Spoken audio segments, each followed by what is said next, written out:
Welcome back, guys. A little morning ASMR to kick off this fight recap. I know you guys love it. Today we have UFC Fight Night, Moreno versus Usyk. Brandon Moreno is probably one of my favorite UFC fighters. Definitely a top 5 guy. For me personally, I got a hair in my mouth, ratchet. Anyways, fighting Steve Usyk. So, all in all, this was a pretty good card. This card was at altitude in Mexico City, so pretty much anybody who watches any YouTube MMA probably knew that coming into this fight. But it didn't really play an effect in a lot of the fights. We didn't see anybody like gassing out really bad. I feel like fighters, for the most part, are more on top of it now, where it's like, okay, if a fight's gonna be at altitude, I'm gonna train properly. But we didn't really see anybody getting just completely outworked or gassing out or getting tired in this fight. I mean, I feel like there's some fights that, probably that would have happened, but people just got finished before it happened anyways. But all in all, pretty good card. I would give it 7 to 8 out of 10, maybe an 8 out of 10. I really didn't mind it. I thought it was a good card. I wasn't like a wow card for me. Some people were saying it's like, oh, it's a really good card. It was like it was a good card. It wasn't like a this blew my mind card, but it was good. For sure it was good. And it had some really good fights on it. So we're going to kick things off with the prelims, and we are going to go work our way up to the main event, starting with Markel Morandos versus Austin Hubbard. This was a pretty close back and forth fight. Obviously, Markel Morandos got the win. I don't even want to say he did more. He just had the more damaging shots and the bigger moments in the fight, but it was pretty close. There was a 30-27, I think, round. I don't have the judges' scorecards pulled up here, but I believe they gave like 30-27 to Marquez Morandos, and I had Austin Hubbard. I don't know if I had him. It was close enough where I would have given him one round, but I think all in all, it was just a little bit more damage on the side of Markel Morandos. Austin Hubbard was, he got hurt early on and got cut. Like, nothing crazy, and it didn't really affect the fight, but it definitely wasn't the best optic. And in the grappling and stuff like that, he just wasn't really doing enough. So, kind of not let it slip away. There was a couple fights in this card that got that people let slip away from them, and we'll get to it later. But this was one of those where nobody really stood out. Nobody really went for it to get like a clear decision win or to get the finish. Honestly, pretty meh start to the card, but not bad. Next, Jamal Emmers versus I clicked fully on the Mexican Poppy's profile here, Gabriel Miranda's. It was a good fight for as long as it lasted, and it didn't last very long, and it wasn't that good.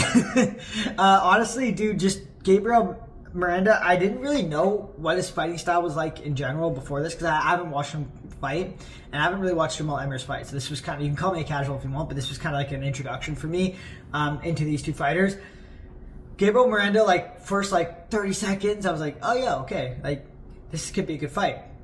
And Jamal Emmers, obviously, a little bit more clean striking, and the announcers were saying he's going to be looking for striking. Gabriel Miranda is going to be looking forward to grappling. Dude, it was clear after a minute in that Gabriel Miranda has zero striking at all. The decisions that were being made in the striking from him were just really, really poor.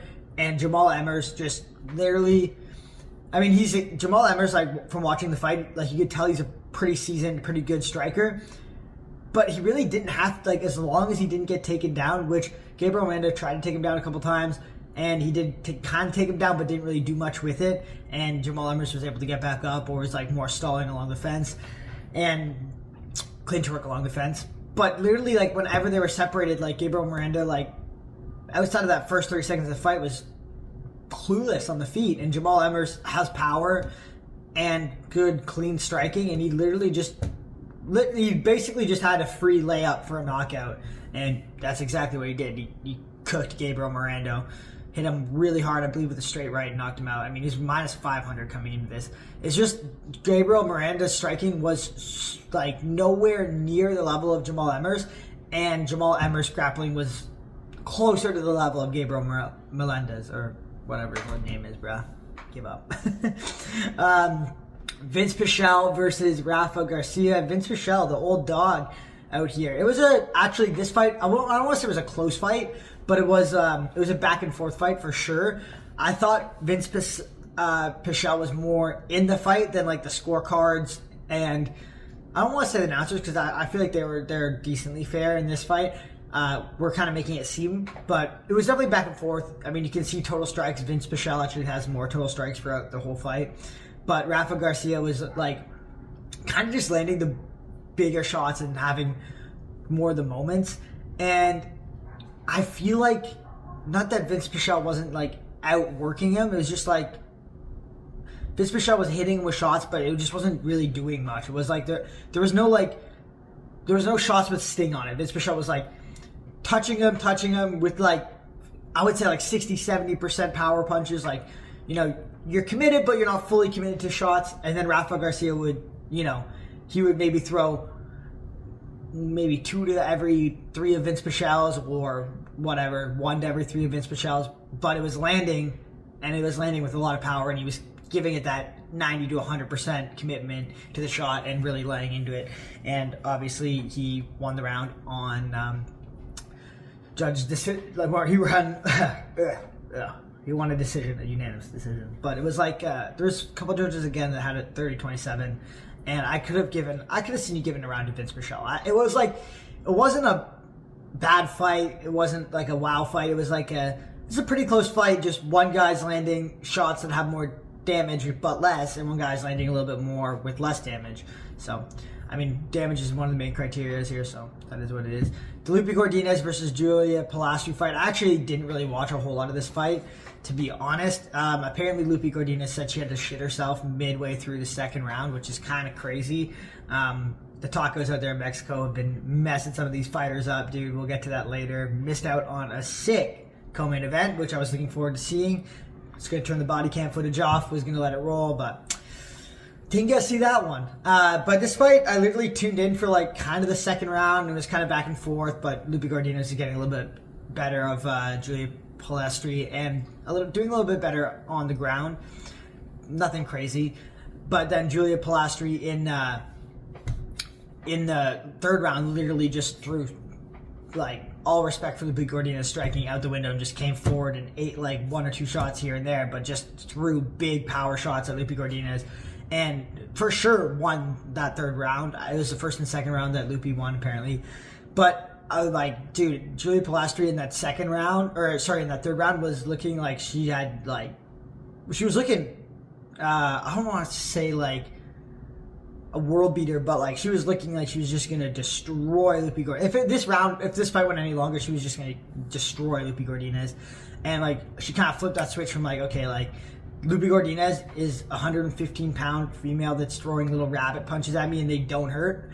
I can throw a lot harder. I'm gonna just like let her just hit me in the face a couple times, and I'm gonna come forward and just land bombs. And that's exactly what she did. And it made for a really, really entertaining third round. And I'm glad I tuned into that part because it was entertaining, and it was good. Like Lupe Godinez was like always on the back foot in that third round and like trying to like not get smoked, and Julia Pilastri was literally just taking whatever Lupe Godinez threw at her and just throwing them right back like twice as hard. So made it very interesting. I believe the first round of the Rafa Garcia and Vince Pichel fight, if I remember. Oh no, it's this one. The Christian Rodriguez versus Malik Zalcosta. This guy's name's so unbelievably hard to pronounce, so I'm not even going to try. I'm just going to call him Melcosta. Christian Rodriguez, man, he's been destroying all the prospects except for the ones that he is supposed to beat. And not that he's supposed to beat Malik Zalcosta. I actually think Malik Zalcosta is actually decently good, and I think he's kind of, not underrated, but like, He's had a couple of really good fights back to back, and he's pretty well rounded. He's got pretty good striking. His grappling is pretty good. His grappling defense is pretty good. And he's a guy that's like, he's gritty and he knows how to win. Like he's not going to stop. He's not going to let rounds slip away from him. He's not going to lose a close decision. He's not going to let a close decision slip away from him. He's going to give it 100%. And he just did a little bit more in this fight. Like, first round, again, pretty much a dud. Grappling, back and forth, pretty close. Striking, he's definitely better in the striking, but he let Christian Rodriguez clinch with him. And he also clinched with Christian Rodriguez and didn't make space. Every time he was at range striking, he was doing way, way better. So that's something you probably should focus on in the future, is like sticking to a game plan, because like this fight would have been way more one-sided if he just like, whenever they were clinching along the fence, especially when he had Christian Rodriguez's back against the fence and he was the guy in charge there, just stepping out and creating that distance to strike. There was a couple times in the third round where like he actually did get a takedown of Christian Rodriguez on his back, and he actually just let him up just to strike with him, and that was the smart move. If he did that a little bit more in the fight, I think it would have been even more one-sided. It was still a close fight, but Malik Zalcosta, pretty not obvious, but like it was a pretty obvious decision, honestly. Like, I mean, I had Malik winning the fight. I believe the first round, for sure, against defense. It was close though. And the second round, I think, for Christian Rodriguez. Third round for Malik, in my opinion. But anyways, good fight, close fight. Nothing crazy. Like, there hasn't been up until like, I mean, not up until, I guess up until this fight, because this fight was actually kind of crazy. But up until this fight, there wasn't anything really crazy. This was like crazy, but like so expected, dude. And we're looking at this picture of Jose Daniel Medina right here on the side, and I forgot how fat and out of shape this dude is for a Mexican at this weight class. Like, brother, like in this picture, okay, he looks like a little bit out of shape and a little bit flubby, but not that bad, bro. When he walked into that octagon, I was like, oh my god, dude, like what are you doing? Put down the quesadillas. Like, it's time to lock in, brother, because he was looking extra thick. Like, bro, he was just not in shape at all, dude. Like, and there was no, I mean, obviously they gave Gutier a layup, but like, dude, the odds should have been higher. There was no way Jose Daniel Medina was going to win this fight. Like, from the very beginning when he walked out, I was like, oh, dude, like, he literally can't win this fight. It was like 30 seconds in, I was like, there's literally no way. Like, he's just there to be, I think someone called him a victim. He's there to be a victim. Like, it was literally just like, they're keeping him in the UFC, so they have a new prospect that needs an easy win and like a sick performance, somebody to go against and get that, like, guaranteed. And that's literally what this was. Like, Jose Daniel Medina had absolutely nothing. Gautier's striking was, actually really clean, really crisp. He has a lot of power. He's kind of wild, but he was very refrained, very technical, very patient in this fight, picking clean shots straight down the pipe. His jab was really good, but he had literally nothing to worry about from Jose Daniel Medina. Like, Medina was literally just there to like eat up like 2 to 3 big bombs, smile, maybe throw one kind of like tappy overhand jab like that, and get beat up some more, dude. It was brutal. It was so brutal. I mean, great finish from Gautier, but like from the moment it started, I was like, oh, like Gautier has literally nothing to worry about. Medina's not going to try to take him down, which, I mean, would be what you'd want to do against Gautier, especially as somebody with awful striking like Medina and no power in his shots. And he just didn't do any of it. He's just there literally to like try to throw 1 to every 3 of Gautier's with a quarter of the power. And I mean, obviously it was never going to work. And he got he didn't get slept, but like this guy, Jose Daniel Medina, is like got the granite chin, and that granite chin got cracked, so he was down pretty bad. Next fight, Ronaldo Rodriguez versus Kevin Borjas. Interesting fight, good fight. I had Rodriguez winning this fight, like in my predictions, but Kevin Borjas he looked good tonight. It was a good fight for him. He doesn't look as silly in person watching him fight as he does in this picture. Like, in this picture, he looks like the lizard off Rango or something like that. But he came out there, and it was just like, it was more just like I feel like it was more Ronaldo Rodriguez losing the fight himself. I feel like Ronaldo Rodriguez is the better fighter in general, and probably the more athletic flyweight and athletic fighter in this fight. But he just, not that he made bad decisions, he just didn't know how to overcome literally just the right hand of Kevin Borjas, to be honest. And he was trying to do a little bit too much. Ronaldo Rodriguez is kind of crazy because it's like, he's got this insane hype, which I actually didn't know about until like coming into this fight. I started like looking at like his Instagram and stuff like that. Bro's got 2.2 million followers. He's got more followers than Brandon Moreno, and he's not good. He's not bad, but he's not good. Like, I maybe see him in the top 10. I don't see him, getting past that top 5, and definitely don't think he's going to be a guy that's going to fight for the belt one day. Maybe, but I don't really see it. Maybe top 5 fighter in the flyweight division. But, dude, I don't know where he got this massive following from. Like, he got hooked up, dude, which is sick to see because, like, with a following like that, whatever you do after MMA, like, he's probably going to be fine. But it's crazy because, like, I didn't think, like, he had that one fight I watched at UFC Noche, and it was good, but it wasn't like, yo, wow, this guy's insane. And he just 2.2 million followers. It's absolutely crazy. But I think in this fight, he kind of just, like, he mixed it up really well. Kevin Borjas pretty much literally only threw a straight right hand, but that straight right hand had a lot of power on it, and it was landing every time on Ronaldo Rodriguez, and he could not, for the life of him, figure out how to counter it or how to just not be there to get hit by it. Every time he would throw, like, the lead left hook, Kevin Borjas would just come over the top and hit him with a straight right hand, or just hit him with a straight right hand when they were just, like, standing there. But Ronaldo Rodriguez did a good job of mixing up all of his striking. He was just a little bit too, maybe he was trying to put on a show for the Mexico fans, but he's a little bit too wild in this fight as well. He was trying to do a little bit too much instead of fighting as technical. I think if he just, like, calmed himself down, fought a little bit more technical and didn't throw as many, like, jump switch kicks and, like, spinning stuff and things like that, then obviously that stuff makes the fight entertaining. But if he threw a little bit less of that and was a little bit more focused, composed, and technical, and he found a way to get past that right hand of Kevin Borjas, for sure he could have won this fight. And he could have mixed in the grappling a little bit more. He didn't really mix in any grappling. He got a takedown in the very first, I believe, was it the first round? I don't know, actually. Yeah, the first round. But after that, there was literally nothing.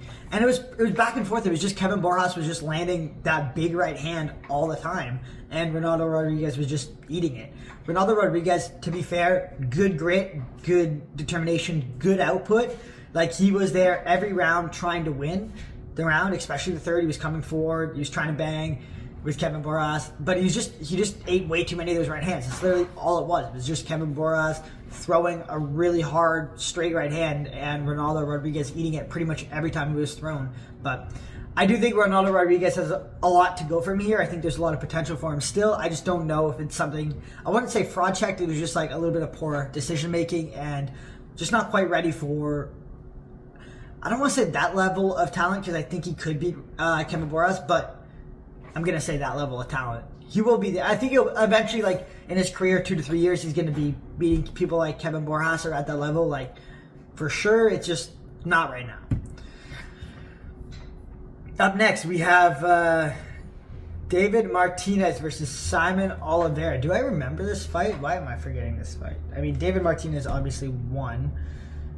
And he won minus 700 favorite. Crazy. Why am I not remembering how this fight went? Yeah, I literally just watched like a second ago. I believe he TKO'd him. I watched it like literally last night. I should have figured that out. Well, I don't remember. So, but it was performance of the night. So obviously, I think he just came out and just got a really, really quick KO, if I remember correctly. A really vicious KO, actually. And then Raul Rosas Jr. versus Vince Morales. This fight was good. It was back and forth. It was not a good showing, though, from Raul Rosas Jr. Vince Morales is good. I had Vince Morales, like, being able to push Raul in this fight, and he did. It was just, like, for how accredited we give Raul Rosas Jr.'s grappling and how hyped up we make it sound, he should be able to out-grapple Vince Morales by quite a bit, and he didn't. Like, he was out grappling Vince Morales and he was controlling him a bit, but like nothing crazy. Vince Morales was attacking his own subs, almost getting a Darce in the last round, and just making it way closer of a fight than I think it should have been. I will say Raul Rosas Jr. striking at the beginning of the fight, and when it was on the feet, did look significantly improved, so that's a big bonus for him.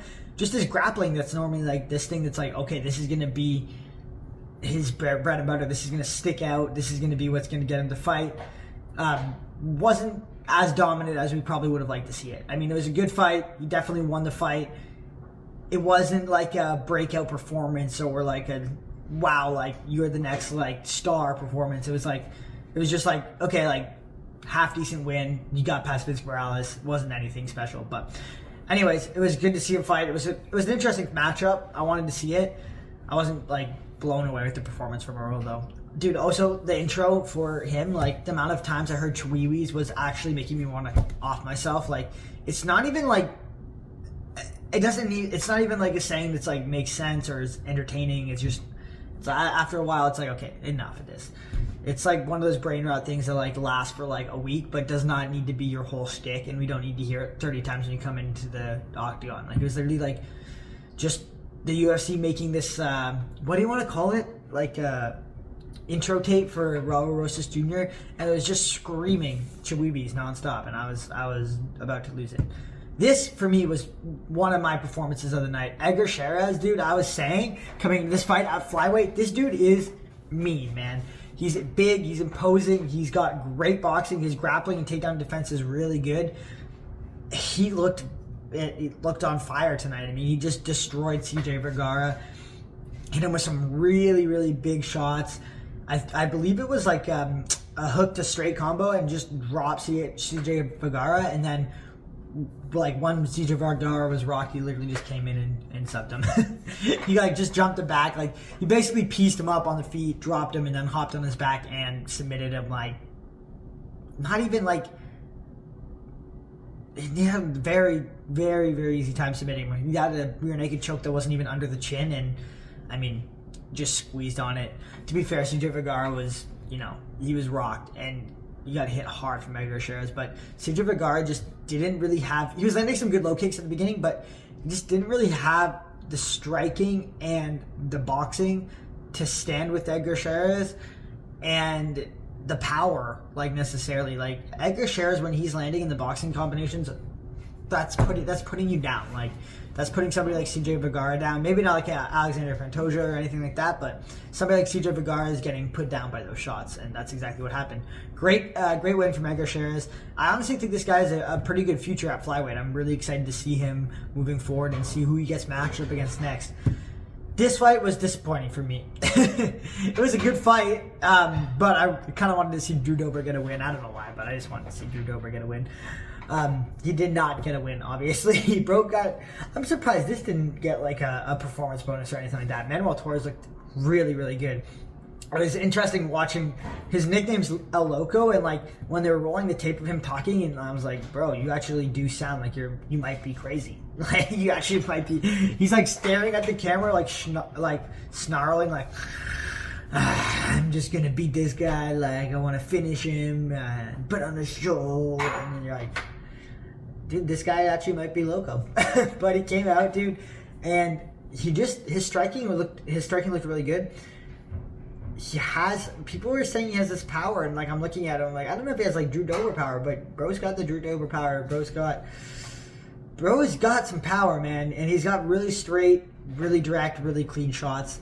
Drew Dober throws a little bit looping, and basically it was just like right at the bat, Drew Dober's trying to close distance, trying to stand southpaw versus orthodox, but Manuel Torres stepped in with like a perfect 1-2 straight down the pipe, hard 1-2. Like he stepped in like really deep into it, threw his whole body weight behind it, and it could not have caught Drew Dober cleaner.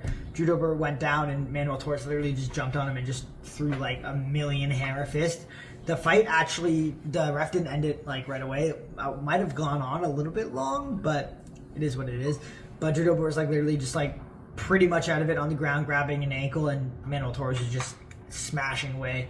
Fight got ended. Drew Dober was still like very out of it, didn't really know what was going on. Good win for Manuel Torres. It was an exciting finish. It was an exciting fight. Drew Dober is getting to that point where it's like, brother, who do we put you against next? This fight, final fight of the night. I mean, obviously we missed Joe Pyfer because his fight got canceled due to him literally shitting his pants in the back of the UFC. I guess he just, again, had the street tacos. Don't ever get the street tacos or drink the tap water in Mexico. Like, we had two people pretty much shitting themselves in this UFC fight that like, so one guy couldn't even compete because of it. I would be pretty bummed if I went all the way to Mexico and then had to fight with diarrhea, or couldn't fight because of diarrhea. Just don't eat the street tacos, man. Like, it's that simple. Just tap water, street tacos, off limits, unless you're Mexican. then don't eat it. Brandon Moreno versus Steve Urseg. Dude, main event.